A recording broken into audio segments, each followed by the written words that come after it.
यह परमार वंश में हुआ था। राजा भोज का संबंध परमार वंश से है। परमार वंश की स्थापना की अगर हम बात करें तो यह उपेंद्र राज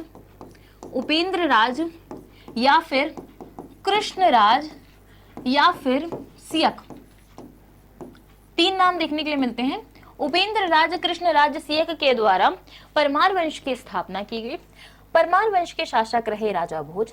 परमार वंश की पहली राजधानी जो थी वो उज्जैन थी। इस वंश ने अपनी पहली राजधानी उज्जैन को बनाया था, पर कुछ समय के पश्चात इस वंश ने राजधानी परिवर्तित की और इन्होंने अपनी राजधानी धार को बनाया। अब ये क्वेश्चन बनता है कि परमार वंश में राजधानी का परिवर्तन किस शासक के समय में हुआ या किस शासक ने किया, तो इसका आंसर होगा बैरी सिंह द्वितीय। बैरी सिंह द्वितीय। तो बैरी सिंह द्वितीय के समय में परमार वंश की राजधानी का परिवर्तन उज्जैन से धार किया गया। वहीं अगर हम राजा भोज की बात करेंगे तो राजा भोज ने राजधानी अपनी धार ही बनाई थी। राजा भोज के नाम पर मध्य प्रदेश की राजधानी भोपाल का नाम रखा गया है। राजा भोज के नाम पर इससे पहले भोजपाल कहा जाता था, मतलब राजा भोज जिस स्थान को पालते हैं उस स्थान को भोजपाल, और भोजपाल धीरे धीरे अपभ्रंश के रूप में भोपाल हो गया। तो राजा भोज के नाम पर ही मध्य प्रदेश की राजधानी भोपाल का नाम रखा गया है। राजा भोज के द्वारा बहुत सारी अलग अलग चीजें, स्थलाकृतियां मध्य प्रदेश के क्षेत्र में बनाई गई, जिनमें से प्रमुख हैं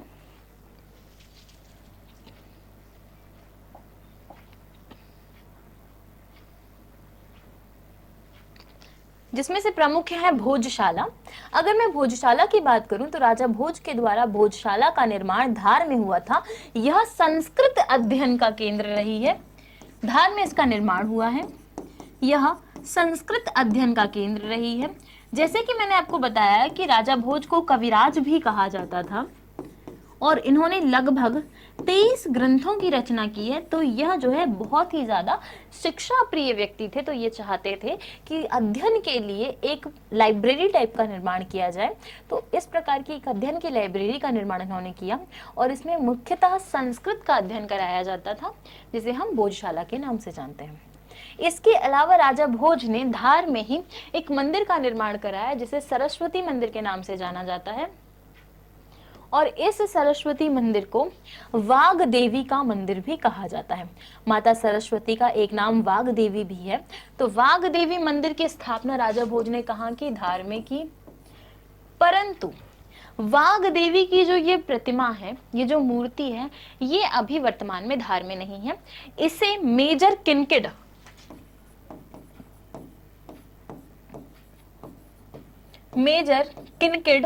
अपने साथ लंदन लेके चला गया था, जब भारत में ब्रिटिश राज चल रहा था उस समय। तो यहाँ पे अगर हम बात करें तो वाग देवी की मूर्ति मध्य प्रदेश में नहीं है वर्तमान में, ये लंदन में है। लंदन के किसी म्यूजियम में जमा है। कौन लेके गया इसे अपने साथ? तो मेजर किनकिड इसे अपने साथ लेकर चला गया था।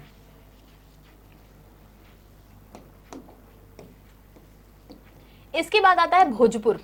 राजा भोज के द्वारा भगवान शिव का एक विशाल मंदिर बनवाया गया, जो कि वर्तमान भोजपुर में स्थित है। भोजपुर की अगर हम बात करें तो भोजपुर की स्थापना भी राजा भोज के द्वारा की गई, परंतु भोजपुर भोपाल जिले में नहीं आता बल्कि रायसेन जिले में आता है। तो भोजपुर जिला लगेगा हमारा रायसेन। इसके किनारे नदी है बेतवा। यह जो है यह भगवान शिव का मंदिर है और इवन इसे उत्तर का सोमनाथ कहा जाता है।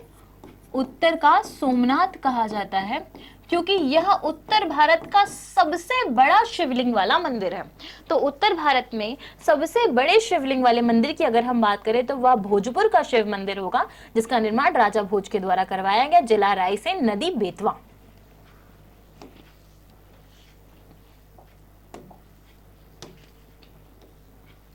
भोजताल। भोजताल का निर्माण राजा भोज के द्वारा भोपाल के क्षेत्र में कराया गया, क्योंकि उस समय वहां पे पानी की बहुत किल्लतें हुआ करती थी। तो उन्होंने भोजताल ही नहीं बल्कि बहुत सारे छोटे छोटे तालाबों का निर्माण भोपाल वाले क्षेत्र के आसपास के क्षेत्रों में करवाया था।